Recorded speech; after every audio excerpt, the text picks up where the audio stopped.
মহাভারতের নায়ক বললে ঠিক কাদের বোঝায়? অর্জুন, কর্ণ, দুর্যোধন এই সমস্ত অস্ত্রধারীদেরই শুধু? না, নিজের অস্ত্র ত্যাগ করে যারা আত্মত্যাগের পথকে বেছে নিয়েছিলেন তারাও কিন্তু প্রকৃত বীর। আজ আমরা জানব এমনই এক চরিত্রের কথা, যিনি শক্তির সীমাকে অতিক্রম করেছিলেন বটে, কিন্তু নিজের শক্তিকেই বলিদান দিয়ে নীরব নিস্পৃহতার পথকে বেছে নিয়েছিলেন। তৃতীয় পাণ্ডব ভীমসেনের নাতি, ঘটোৎকচের পুত্র, এই অলৌকিক ত্রিভান্ডারী যোদ্ধা আর কেউ নন, বর্বরিক। বর্বরিক প্রতিজ্ঞা করেছিলেন তিনি যুদ্ধ করবেন কেবলমাত্র সেই পক্ষের হয়েই যারা দুর্বল।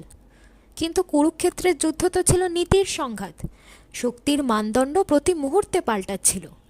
এহেন অবস্থায় বর্বরিকের এই সংকল্প গোটা যুদ্ধের ভারসাম্যকেই বিপন্ন করতে পারত।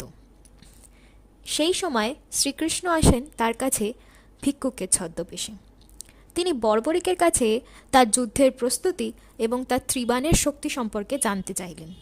বর্বরিকও নিঃসংকোচেই জানিয়েছিলেন যে তার এই 3টি তীর দিয়ে তিনি পুরো যুদ্ধভূমিকেই একেবারে নিষ্ক্রিয় করে ফেলতে পারেন।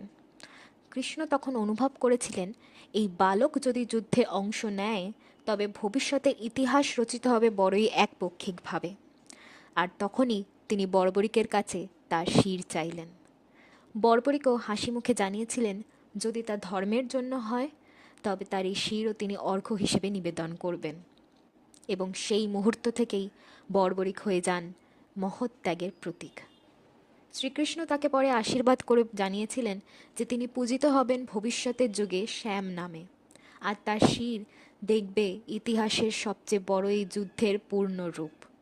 আজ রাজস্থানের খাটু নামের গ্রামে সেই শ্যামজির মন্দিরে লক্ষ লক্ষ ভক্ত ভিড় করেন এই অদম্য আত্মত্যাগের কাহিনীকে স্মরণ করতে। এই ছিল বর্বরিক, সেই যোদ্ধা যিনি যুদ্ধ করেননি বটে, তবে তার শির এক অনন্ত দর্শক হয়ে রয়ে গেছে পৃথিবীর সবচেয়ে বড় ধর্মযুদ্ধের। পরবর্তী পর্বে থাকছে এমনই কিছু অজানা চরিত্রের কাহিনী। সেগুলি শোনার জন্য এই ভিডিওটিকে লাইক দিন এবং আমার চ্যানেলটিকে সাবস্ক্রাইব করুন। ধন্যবাদ।